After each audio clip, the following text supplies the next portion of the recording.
आपका हमारी आध्यात्मिक यात्रा में हार्दिक स्वागत है। आप सुन रहे हैं शिव महापुराण, जो सनातन धर्म के ही अनमोल ग्रंथों में से एक है। इस श्रृंखला में हम आपके लिए ही इस दिव्य ग्रंथ के प्रत्येक अध्याय का शाश्वत पाठ प्रस्तुत करेंगे। आइए इस ज्ञान और धर्म की ही यात्रा को आरंभ करें। भगवान महादेव की महिमा और उपदेश से ही सजी इस पावन कथा के साथ ही ओम नमः शिवाय। सूर्य कुमार खंड प्रारंभ। पहला अध्याय, शिव विवाह।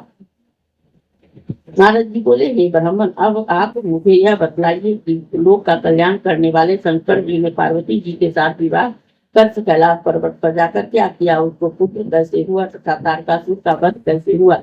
कृपा कर मुझसे यह सब चरित्र कहिए। सूत जी कहते हैं कि जब नारद जी ने ऐसा पूछा तो तब ब्रह्मा जी को चित्त को ही प्रसन्न हो शिव जी का स्मरण करते हुए बोले, हे नारद, अब मैं तुम्हें स्वामी कार्तिकेय के जन्म और तारकासुर का वध की ही कथा संयुक्त शंकर भगवान का चरित्र सुनाता हूँ। ध्यान से इस पापनाशक की कथा को सुनने से ही निश्चय मनुष्य पापों से मुक्त हो जाता है।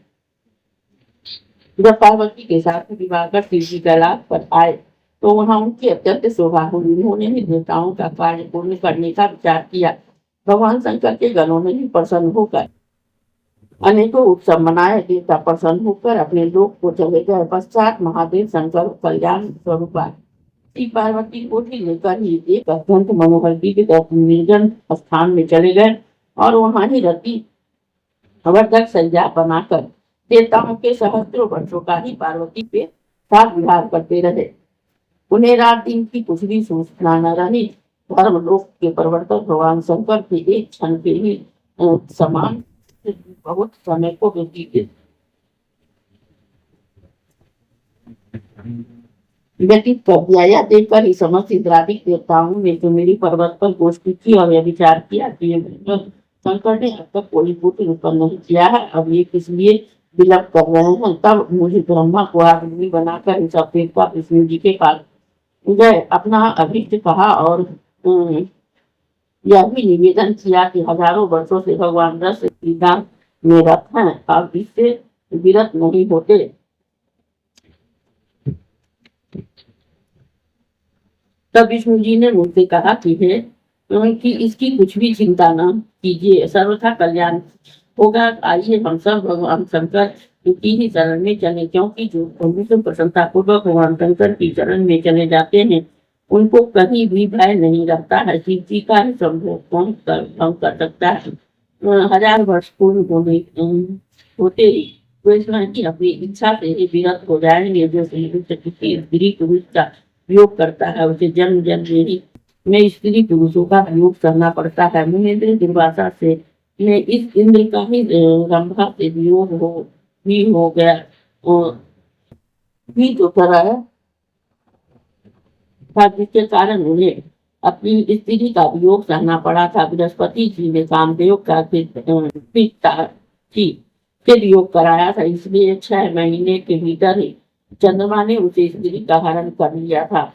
महर्षि गौतम ने ही रति के समय चंद्रमा से मोहिनी का वियोग कराया था, जिससे उन्हें भी स्त्री का वियोग हुआ। राजा हरिश्चंद्र ने निर्जन वन में किसी शूद्र की स्त्री से वियोग कराया था, जिसे विश्वामित्र उसे फटकार पर उन्हें हाथ धोना पड़ा। राज्य से भी वे भ्रष्ट हो गए। ऋषि जी की आराधना से ही पाप मुक्त हुए, एक नहीं ऐसे कई उदाहरण हैं। अत्यंत इसका यही उपाय है कि 1000 वर्ष बीतने पर भी तुम लोग शिव जी के पास जाकर ही वहाँ ऐसा कोई उपाय करो जिससे कि उनका वीर पृथ्वी पर आ पड़े। उसी वीर से ही उनके स्कंद नामक पुत्र का जन्म होगा। परंतु इस समय तुम सभी देवता अपने स्थान पर चले जाओ और शिव जी को पार्वती के साथ विवाह करने दो। कमलाकांत विष्णु जी सब देवताओं से ऐसा कहकर अपने अंतःपुर चले गए। देवता भी ऐसे ही अपने धाम को गए। फिर तो शक्ति और शक्तिमान के बिहार से ही झारखंड हो पृथ्वी का तीनों लोगों में भय प्राप्त हो गया। तब मुझे साथ लेकर सब देवता विष्णु जी के पास फिर पहुंचे और स्थावर जन की व्याकुलता निवेदन की। विष्णु जी ने ही कहा कि अच्छा आओ सब देवता मेरे साथ शिव जी के पास चलो। हम लोग कैलाश पर्वत पर पहुंचे, परंतु शिव जी तो वहां थे ही नहीं, केवल उनके गण वहां विद्यमान थे। विष्णु जी उन्हें ही विनम्रता पूर्वक उस गणों से